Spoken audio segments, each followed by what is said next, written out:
अस्सलाम वालेकुम व आदाब नाजरीन। उम्मीद है कि आप सब खैर आफियत से होंगे। आप देख रहे हैं NH1 और मैं हूं आपका मेज़बान बाबर नफीस।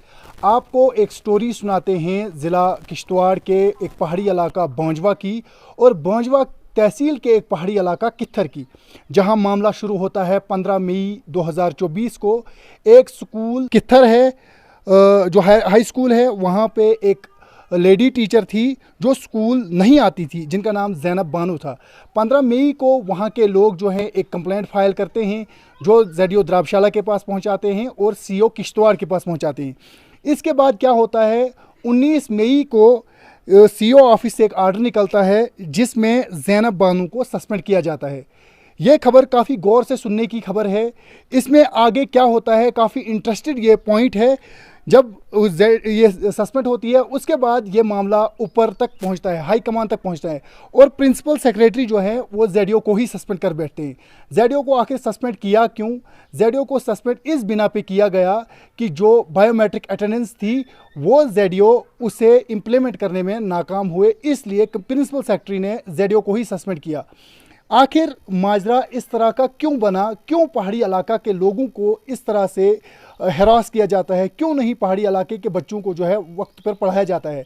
अगर चाहे कित्थर जो है एक फार फ्लंग एरिया है, लेकिन कित्थर में जो स्कूल पाए जाते हैं उन स्कूलों में भी वही तनख्वाह उन टीचरों को दी जाती है जो तनख्वाह ज़िला किश्तवाड़ में या जो तनख्वाह ज़िला डोडा के या जम्मू कश्मीर के किसी भी स्कूल में दी जाती है, वही तनख्वाह कित्थर के उस स्कूल में दी जाती थी। सवाल लोगों का ये है कि क्यों यहाँ के लोगों के साथ इस तरह की नाइंसाफ़ी बरती जाती है।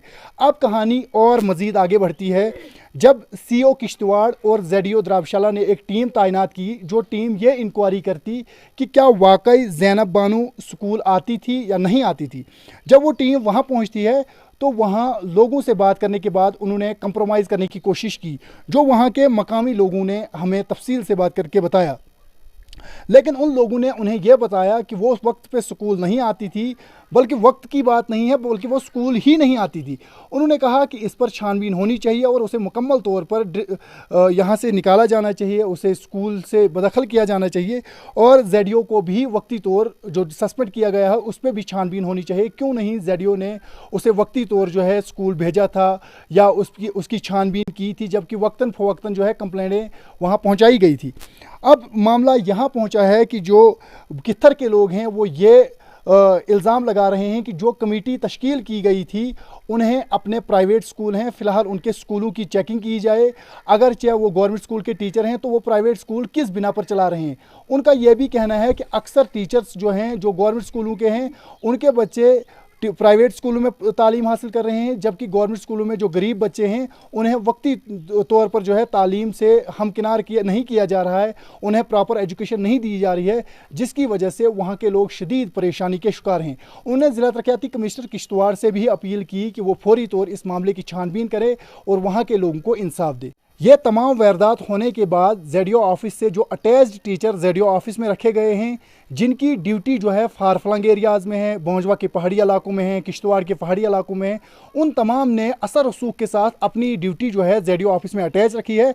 अब वही लोग पहाड़ी इलाका कित्थर के लोगों को फ़ोन करके ये बता रहे हैं कि आप एक रेजोल्यूशन दो जिसमें यह बताया जाए कि ZDO जो है अपनी ड्यूटी बेहतरीन तरह से अंजाम दे रहा था और यह भी बताया जाए कि ज़ैनब भी जो है अपनी ड्यूटी दे रही थी, ZDO उसके खिलाफ कानूनी कार्रवाई करने को तैयार था। लेकिन वो लोग इस बात से साफ इनकार कर रहे हैं, वो चाहते हैं कि ZDO के खिलाफ कानूनी कार्रवाई हो। जनाब, मैं सदाम हुसैन किथर से बोल रहा हूँ। जनाब, जो हफ्ते पहले 15 तारीख को जो यहाँ पर किथर के बारे में जो हमने शोर उठाया था और एक मैडम के बारे में जो शोर उठाया था, उसमें जो है अभी तक जो है DC साहब ने भी बहुत सारी कार्रवाई कर रहे हैं, कार्रवाई चल भी रही है।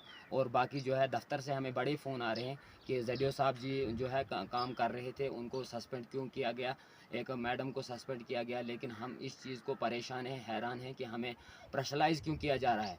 अगर इन लोगों ने ड्यूटी नहीं देनी है या इन्होंने किथर में नहीं बैठना है तो बराए मेहरबानी करके जो ये किथर में बिल्डिंग है इन्होंने स्कूल बनाए हैं तो इनको भी यहाँ पर ताला लगा कर, तो और जो कहते हैं कि हम भी अपने बच्चों का कुछ मुस्तकबिल का सोचेंगे, क्योंकि हर बार हम थक गए क्योंकि हमें हर तरफ से जो है प्रेशराइज हो रहा है, कहीं से रेजोल्यूशनें बन रही हैं, कहीं से कुछ बन रहा है, हमें भी दबाया जा रहा है। लिहाजा मैं एडमिनिस्ट्रेशन से और डीसी साहब से खास करके गुजारिश करता हूं कि ये हमारे साथ इतनी नाइंसाफ़ी और इतना जुल्म और इतना अत्याचार नहीं होना चाहिए। क्योंकि किथर में भी टीमें आई, उन्होंने भी अभी तक जो है यहाँ से इंक्वायरी जो ली, अभी तक आगे क्यों नहीं पहुँची, इस पर एक्शन क्यों नहीं हुआ। ये किथर अगर अगर आपके नज़रों में नहीं है तो बराए मेहरबानी करके इस किथर में जो बिल्डिंगें बनी हैं, जो ये इदारे बने हैं, ये किस लिए बनाए गए हैं। लिहाजा तक मैं मेहरबानी गुजारिश करता हूँ डीसी साहब, सीओ साहब और डायरेक्टर जम्मू से गुजारिश करता हूँ कि उनसे भी हमने बात करने की काफ़ी कोशिश की, लेकिन हमारी बात फ़ोन पर नहीं हो पा रही है उनके साथ। लिहाजा बराए मेहरबानी करके हमारे साथ इतना जुल्म न किया जाए। फ़ौरन जो है ये गवर्नमेंट के जो बिल्डिंगें बनाई हैं, या तो इनके अंदर कोई बाड़ी लगवा दी जाए और इन बच्चों को पढ़ाया जाए, या तो इनको ताला लगाकर बंद किया जाए। बराए मेहरबानी, शुक्रिया।